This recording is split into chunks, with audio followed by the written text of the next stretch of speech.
Ferrari at breakfast. Call 0345 6060 973.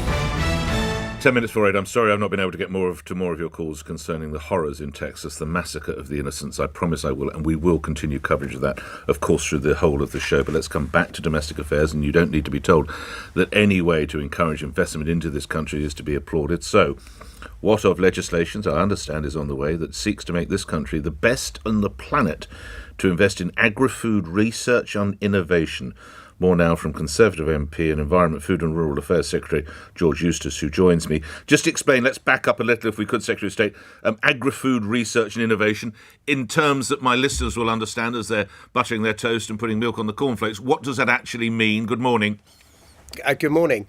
Well, the reality is that the UK's always been a world leader in areas such as plant breeding and agricultural technology. We've got centres in England like Rothamsted and the James Hutton Institute in Scotland that are world leaders in their fields.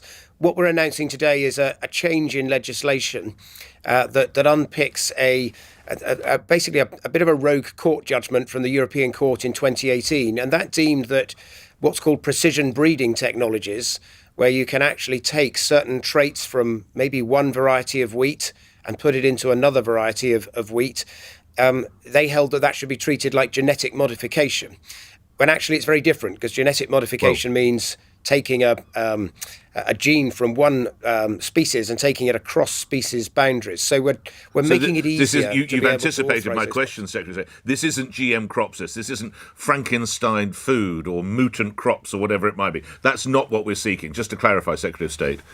Exactly. So it's not GM's food, but there was a court judgment in the EU that held that these precision breeding techniques, which basically do in a more targeted way what's always been done by plant breeders down the centuries, trying to identify traits and naturally trying to breed them into a plant, whether that's high yields or resistance to disease. It enables us to do that in a much more targeted, precise way. But it doesn't do anything that couldn't occur naturally, and that's what makes it different. And if we want to reduce our use of pesticides, for instance, and we want to help the environment by having fewer fertilizer inputs with all the impact that has on water quality and climate change, it's going to be quite important that we breed plants that are more resistant to disease and better able to resist drought, for instance, and we can do that with this technology. Lastly, do you sense there are companies around the world queuing up to come into the UK and to invest in this area? Are you confident that this is going to be worth the time, effort that you and your colleagues are putting in? I am, yes. So there are companies in Europe that are looking to relocate some of their operations to the UK. Some of them already have bases here, but they're very interested in being able to do this sort of precision plant breeding. And there will be other companies around the world that will be seeking to benefit really from the academic centres of excellence we've got in the UK. Can we come to some other matters? Reminding my listeners, you're the MP for Cambourne and Redruth, an area that I'm sure depends a lot on railway and provision of railway lines. The strike vote, you'll know, came in yesterday. There are dark mutterings of strike action this summer, Secretary of State, where rail workers could only provide service for 12 hours a day, 7 a.m. through 7 p.m. Your reaction to that and your reaction to the strike vote? Well, I think, it's a mistake. And obviously there are lots of different votes that are taking place because, different franchise operators have each had their own votes. But I think they've jumped the gun slightly. There are still, plans that we are working on to try and reform the way elements of the railways work. The truth is now we've got things like ticket offices in many parts of the country have started to become, redundant and underused because people are buying online or they're using contactless cards now. We need to recognise that technology's changed some of that. And if we want to keep, rail fares down, we do need to have some reforms. And technology can also help with rail safety in terms of more accurately inspecting rails, for instance, to make sure there aren't any problems. And we've got to be willing to be open to some of those changes and reforms. I know that Grant Shapps is going to want to work constructively, with the unions and with workforces on this. But I think this ballot on a strike action is probably premature because there's still discussions that are taking place. The unions want an 11% pay rise, Secretary of State. How do you respond to that? Well, it's important to note that drivers for those working on or pay for those working on the railways is often higher than in many other walks of life. So a train driver at the moment will usually get around £59,000 per year. They've seen some rises in their salaries during the last decade when others haven't really. So we've got to show some restraints on public sector pay, and the railways are no different in that matter. During the pandemic, there had to be a huge government subsidy to keep the railway network going. And as we come out of the pandemic, we've now got to sort of work on making sure it's viable and we've got the right reforms in place. Well, also, of course, inflation is eating into the pay packets of the rail workers, indeed all of us for that matter, so we need some kind of assistance. It is reported that your colleague Rishi Sunak will announce billions of pounds of aid, as it comes up reported that we might be looking at a price cap of £2,800 come this autumn. When will the relief package be announced? Do you know, Mr Eustice? Well, I don't know, but what I would say is Rishi Sunak has always been clear that he's going to keep this under close review. So he announced a package of measures in the spring when the first price cap rise came, with a £150 rebate on council tax and another £200 to dampen. Well, that was a non-repayable element. The £200 was a loan, if you like, but it dampened the rise for this year. He always made clear that he would look at other interventions and measures at the right time when they became necessary. Obviously, now we're seeing that price cap rise again in October. And so rightly, he's giving some thought as to how he can help people during that difficult time. We're treading a very difficult path here, because if we just borrow lots more money and throw it at this situation, we could compound inflation. We could make the situation worse and see prices rise further. So we've got to try and dampen that inflation, and that means showing some restraint, but equally helping people, particularly those on the lowest incomes, who will struggle with some of these price rises. Do you imagine we'll hear more this week from Mr Sunak? Well, look, my understanding is that he is looking at things, and we may hear more this week.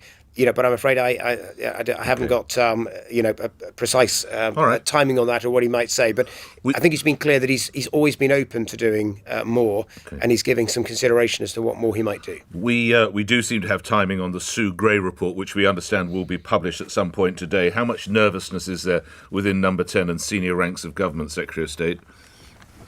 Well, look, there's speculation that it's today. My understanding is it'll probably be this week, but I'm also, people are now saying today looks likely. Obviously, it'll be for Sue Gray to decide, precisely when that's published.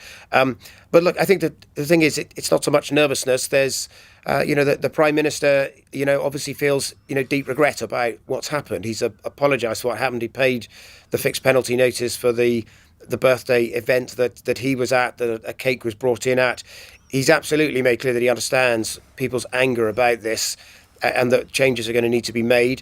Sue Gray's interim report concluded that there were failings at many different management levels within Number 10, and that actually there was a blurring of the boundary between what was work and maybe a send-off for a leaving member of staff at the end of a working day, and clearly what became parties in many instances. And the police have done a thorough investigation. If more pictures were to emerge of the Prime Minister availing themselves of drink or giving toast to colleagues, how difficult would you find it to continue to defend him?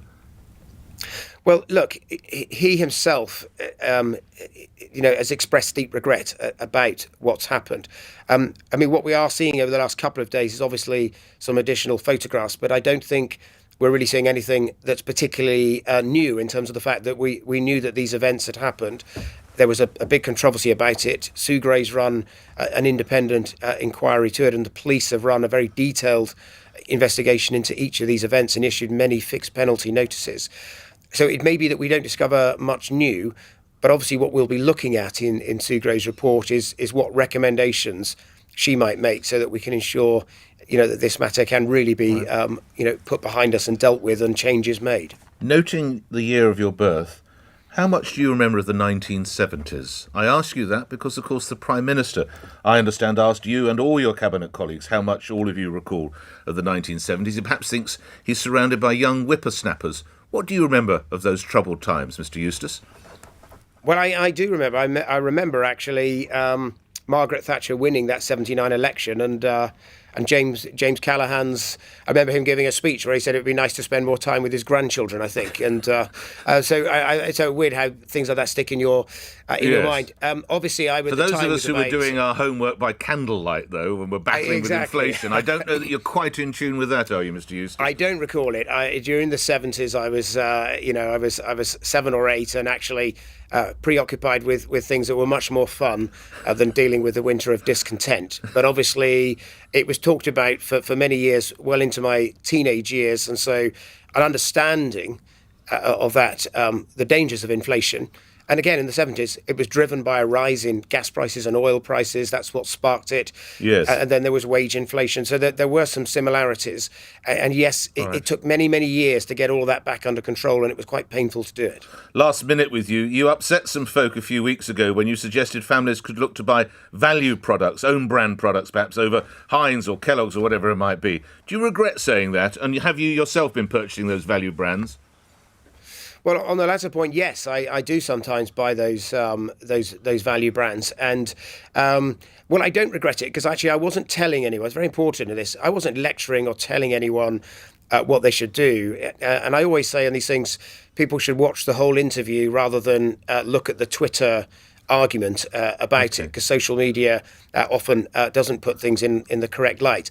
What I was pointing out is that last time we had this price spike in 2008, what actually happened is that household spending on food didn't rise by as much as food prices, and that's because people did change their shopping habits. They bought different items, and in some cases, yes, they down traded to some of the value brands, and that's just an observational comment. It's what some families did in 2008, and it is what people will be doing now. And what you're doing. So you'd know the price of a tin of Asda baked beans in tomato sauce. Well, I don't buy them at Asda, but I own brand. I sometimes get own brand in everyone's. Well, it depends on the size of the tin, but regular it can tin, be 405 grams, 405 grams. I think it's about 80 pence. 25 at Asda. George Eustice, thank you very much for your time. Environment, Food and Rural Affairs Secretary, appearing here on LBC. 2 minutes after 8 News is next. On your radio, on Global Player, and Play LBC. leading Britain's conversation. This is LBC. From Global's newsroom, at least 19 children and 2 adults have been killed in a shooting at a primary school